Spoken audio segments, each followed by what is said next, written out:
Hai, Assalamualaikum warahmatullahi wabarakatuh. Sebelumnya perkenalkan, nama saya Liza Febrianti dari Universitas Riau. Kalian semua apa kabar? Harus sehat dong ya, nggak boleh sakit.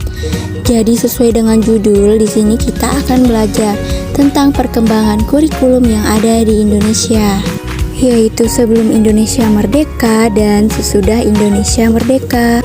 Agar mengetahui lebih lanjut, mari kita saksikan bersama penjelasan berikut ini.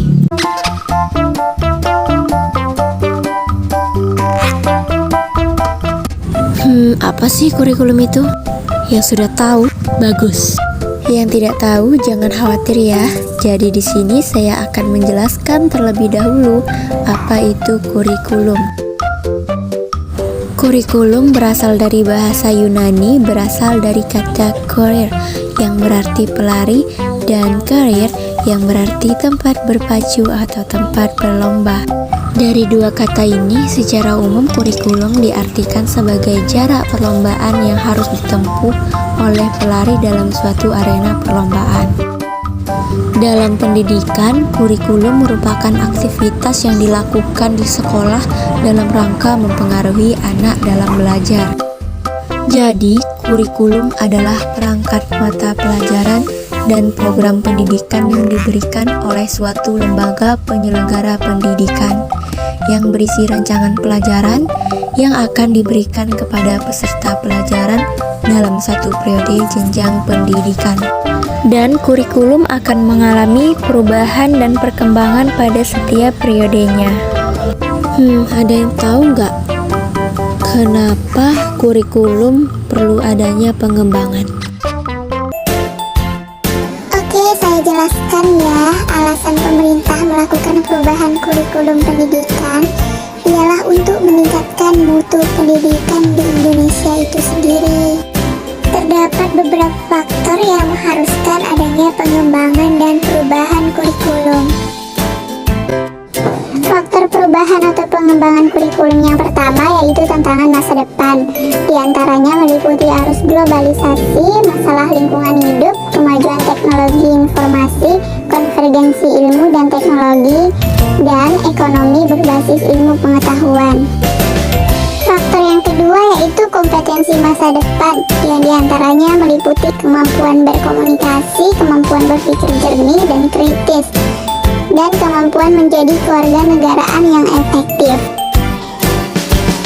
Yang ketiga yaitu fenomena sosial seperti perkelahian pelajar, narkoba, korupsi, gejolak sosial atau social unrest, dan siswa kurang bermuatan karakter. Terdapat beberapa prinsip dasar dalam pengembangan kurikulum, yaitu ada 5. Yang pertama, prinsip berorientasi pada tujuan. Yang kedua, prinsip relevansi. Yang ketiga, prinsip efektivitas dan efisiensi. Yang keempat, prinsip kontinuitas dan fleksibilitas. Dan yang kelima, prinsip integrasi. Ada beberapa landasan yang perlu dipertimbangkan dalam pengembangan kurikulum, yaitu landasan filosofis, psikologi, sosial budaya, ilmu pengetahuan, dan teknologi.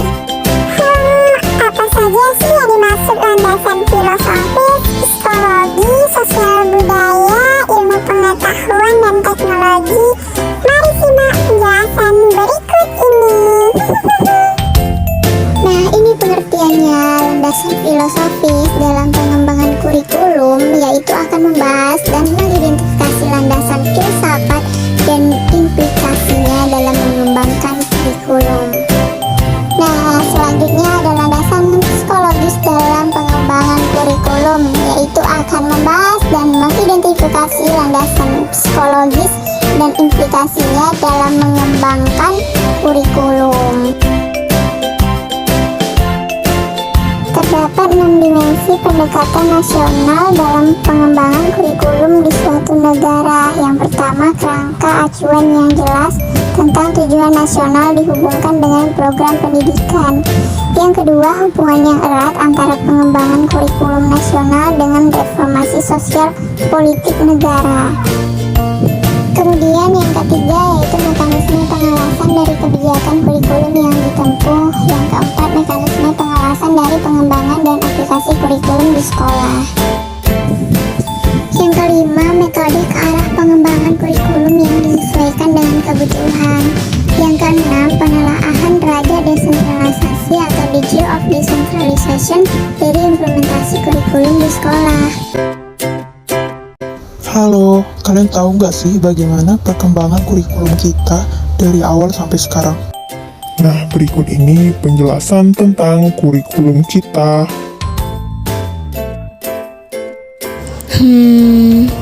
Hai. Oke, jadi di sini saya ingin menjelaskan tentang kurikulum sebelum Indonesia merdeka. Nah, sebelumnya saya ingin memberitahu terlebih dahulu kalau sebelum Indonesia merdeka, dulu itu Indonesia dinamakan Hindia Belanda. Jadi nanti tidak usah bingung lagi ya. Jadi, sebelum kedatangan bangsa barat ke Hindia Belanda, masyarakat desa sudah mengenal pendidikan, baik itu dari keluarga maupun dari lingkungan. Pendidikan yang diperoleh dalam keluarga orang tua sangat berperan aktif dalam mendidik anaknya agar menjadi anak yang bermanfaat bagi diri sendiri, keluarga maupun lingkungan sekitarnya. Lalu suatu hari datanglah pembawa agama Hindu-Buddha ke Hindia Belanda untuk memimpin acara keagamaan. Setelah itu, masuklah agama Islam. Agama Islam juga memberikan pengaruh terhadap pendidikan di Hindia Belanda. Tujuan dari pendidikan Islam yaitu untuk bisa membaca lengkap Al-Quran dengan irama yang bagus. Kemudian pada masa penjajahan Portugis mendirikan sekolah seminari di Ambon, Maluku, dan sebagian Nusa Tenggara Timur. Kurikulum pendidikan Portugis saat itu terdiri dari pelajaran agama Katolik, membaca, menulis, dan berhitung. Pada masa penjajahan Belanda, pendidikan banyak ditangani oleh kalangan gereja Kristen dengan bendera Netherlands Zendelingen Genootschap atau NZG. Kurikulum pada masa ini mempunyai misi penyebaran agama dan untuk mempermudah pelaksanaan perdagangan di Indonesia. Dengan adanya lembaga pendidikan tersebut, Belanda merasakan perlunya pegawai rendahan yang dapat membaca dan menulis. Pada masa penjajahan Belanda, ada 3 sistem pendidikan dan pengajaran yang berkembang saat itu. Yang pertama, sistem pendidikan Islam yang diselenggarakan pesantren. Yang kedua, sistem pendidikan Belanda diatur dengan prosedur yang ketat dari mulai aturan siswa, pengajar, sistem pengajaran, dan kurikulum. Sistem pendidikan Belanda bersifat diskriminatif. Sekolah-sekolah dibentuk dengan membedakan pendidikan antara anak Belanda, anak Timur Asing, dan anak pribumi. Golongan pribumi ini masih dipecah lagi menjadi masyarakat kelas bawah dan priai. Kemudian, kurikulum dikenalkan kebudayaan Belanda, penekanan hanya pada menulis, membaca, dan berhitung, yang keterampilan ini sangat bermanfaat untuk diperbantukan pada pemerintah Belanda dengan gaji yang rendah. Kemudian yang ketiga, sekolah yang dikembangkan tokoh pendidikan nasional seperti Ki Haji Ahmad Dahlan dan Ki Hajar Dewantara. Ki Haji Ahmad Dahlan mendirikan Muhammadiyah yang menggunakan sistem pendidikan barat dengan menambahkan pelajaran agama Islam. Selanjutnya, Ki Hajar Dewantara mendirikan taman siswa dengan membuat sistem pendidikan yang berakar pada budaya dan filosofi hidup Jawa, yang kemudian dianggap sebagai sistem pengajaran dan pendidikan nasional. Next, pada masa Jepang, pendidikan diarahkan untuk menyediakan prajurit yang siap berperang di Perang Asia Timur Raya. Kemudian, penggolongan sekolah berdasarkan status sosial yang dibangun Belanda dihapuskan. Bangsa Jepang memaksakan untuk melakukan tradisinya, yaitu menyanyikan lagu Kimigayo yang merupakan lagu kebangsaan Jepang. Next, pada masa peralihan dari Jepang ke Sekutu, ketika proklamasi dikumandangkan, dibentuklah Panitia Penyelidik Pengajaran Republik Indonesia yang dipimpin oleh Ki Hajar Dewantara. Lembaga ini melahirkan rumusan sistem pendidikan nasional, yakni pendidikan bertujuan menekankan pada semangat dan jiwa patriotisme. Penetapan kurikulum di masa itu hanya berdasarkan asumsi belaka. Next, sekarang kita ke kurikulum saat Indonesia merdeka. Jadi yang pertama ada kurikulum 1947. Kurikulum ini dinamakan Rencana Pelajaran 1947. Ketika itu penyebutannya lebih populer menggunakan Lear Plan daripada kurikulum dalam bahasa Inggris. Asas pendidikan adalah Pancasila. Susunan rencana pelajaran 1947 sangat sederhana, hanya memuat dua hal pokok, yaitu daftar mata pelajaran dan jam pengajarannya, serta garis-garis besar pengajarannya. Rencana pelajaran 1947 lebih mengutamakan pendidikan watak, kesadaran bernegara, dan bermasyarakat daripada pendidikan pikiran. Materi pelajaran dihubungkan dengan kejadian sehari-hari, perhatian terhadap kesenian, dan pendidikan jasmani.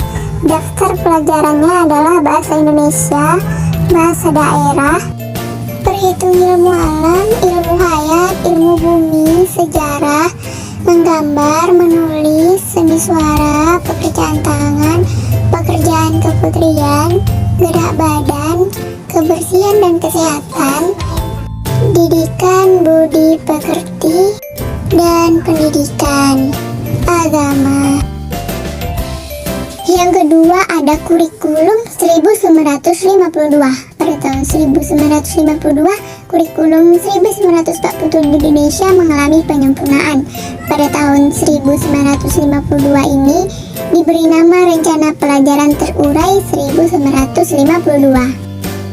Yang paling menonjol dan sekaligus ciri dari kurikulum 1952 ini bahwa setiap rencana pelajaran harus memperhatikan isi pelajaran yang dihubungkan dengan kehidupan sehari-hari. Halo, sekarang kita ke kurikulum 1964. Yang menjadi ciri dari kurikulum ini bahwa pemerintah mempunyai keinginan agar rakyat mendapat pengetahuan akademi untuk jenjang SD,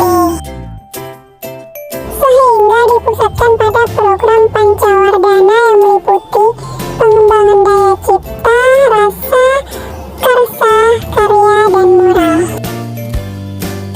Kelompok bidang studi pada kurikulum ini meliputi moral, kecerdasan emosional atau artistik, keprigelan atau keterampilan, dan jasmani. Pendidikan dasar lebih menekankan pada pengetahuan dan kegiatan fungsional praktis. Selanjutnya kita ke kurikulum tahun 1968. Struktur kurikulum ini adalah pembinaan jiwa Pancasila, pengetahuan dasar, dan kecakapan khusus. Kurikulum 1968 bertujuan bahwa pendidikan ditekankan untuk membentuk manusia Pancasila sejati, kuat, dan sehat jasmani, mempertinggi kecerdasan dan keterampilan jasmani, moral, budi pekerti, dan keyakinan beragama. Isi pendidikan diarahkan pada kegiatan mempertinggi kecerdasan dan keterampilan, serta mengembangkan fisik yang sehat dan kuat. Next, kita ke kurikulum tahun 1975. Kurikulum 1975 bertujuan agar pendidikan lebih efisien dan efektif. Metode, materi, dan tujuan pengajaran dirinci dalam prosedur pengembangan sistem instruksional atau PPSI. Dikenal istilah satuan pelajaran, yaitu rencana pelajaran setiap satuan bahasan. Setiap satuan pelajaran dirinci lagi. Petunjuk umum, tujuan instruksional khusus, materi pelajaran, dan alat pelajaran. Kurikulum 1975 banyak dikritik Guru dituntut sibuk menulis rincian apa yang akan dicapai dari setiap kegiatan pembelajaran. Next, selanjutnya kita akan membahas tentang kurikulum 1984. Kurikulum 1984 atau kurikulum CBSA mengusung proses skill approach.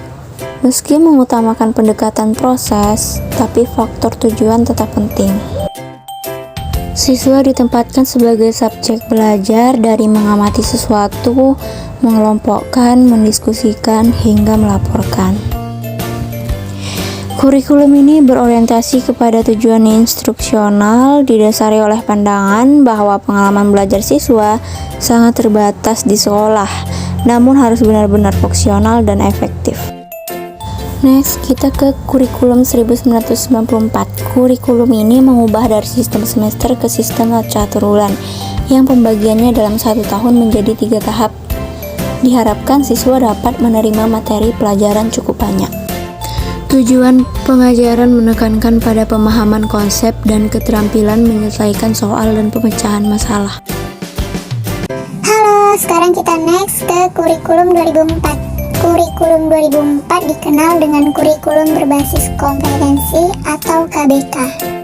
Kurikulum berbasis kompetensi berorientasi pada yang pertama, hasil dan dampak yang diharapkan muncul pada diri peserta didik melalui serangkaian pengalaman belajar yang bermakna. Yang kedua, keberagaman yang dapat dimanifestasikan sesuai dengan kebutuhannya, menekankan pada ketercapaian kompetensi siswa baik secara individual maupun klasikal. Oke, next kita ke kurikulum 2006. Kurikulum ini dikenal dengan sebutan kurikulum tingkat satuan pendidikan atau KTSP. Guru lebih diberikan kebebasan untuk merencanakan pembelajaran sesuai lingkungan dan kondisi siswa serta kondisi sekolah berada.